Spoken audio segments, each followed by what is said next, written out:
Looking back on what's been happening as the past few weeks have unfolded. The Prime Minister having taken off from Melbourne, now landing in Canberra. Here comes the Prime Minister's car right now.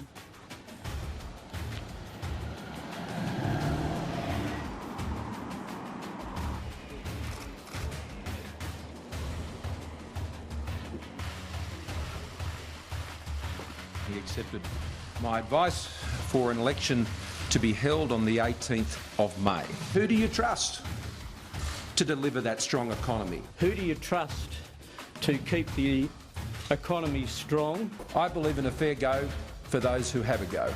If you want a fair go for all Australians, then vote Labor. You vote for me, you'll get me. You vote for Bill Shorten, and you'll get Bill Shorten. The campaigning has now begun. Thanks for letting us use your lounge room at the start of the national election. Everything's going up except your wages. I don't know if you hear that from people. You can deal with cost of living when you've got a job and you're in an economy that's going forward. Early bird catches the worm. Hi Vicky, how are you?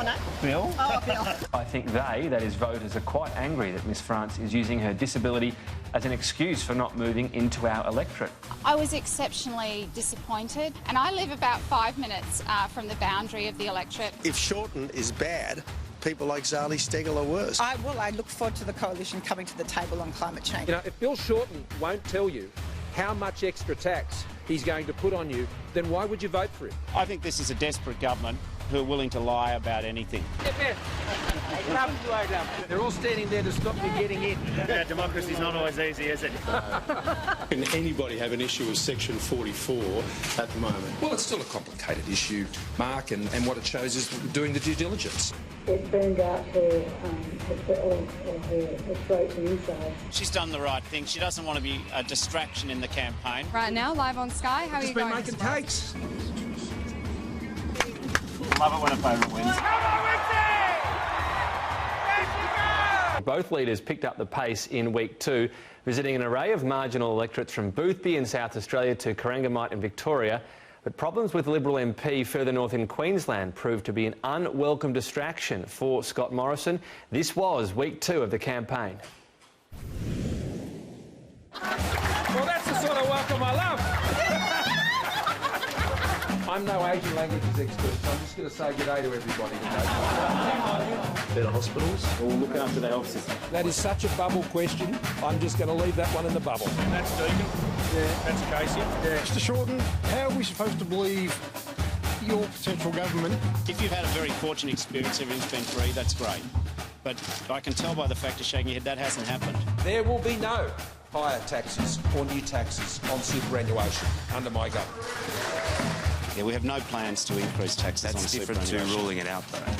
And superannuation. Rule it out? Sure. He's not going to put any additional taxes on superannuation starting now.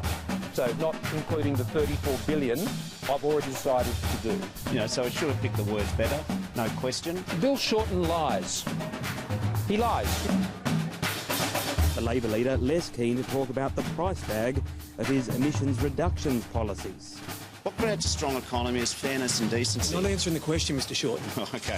Why can't you answer the question, Mr Shorten? Because I'm going to give your colleagues half a go. No, because you should answer it. He still can't tell Australians what the cost of his emissions reduction policy is on Australians. The $25 billion figure is just a lie. I understand it's around $35 billion. This is a fundamentally dishonest debate. It's so dishonest. At what cost does this government think it's too expensive to save the planet? I think he should get off that cost merry-go-round. It is a test for Mr Morrison. Is it really right that someone takes 11 weeks off every year to go to the Philippines? It'll be assessed, and then I have no doubt George will abide by the ruling that is handed down. Here we go! Oh! I'm not bowling another ball. He's the cutter-in-chief. Cutter-in-chief of schools. Cutter-in-chief of hospitals. I can't hear everybody. You've met the Easter Bunny? He's gorgeous, isn't he? Vote Labor on May the 18th. I tell you what, things are turning around for us.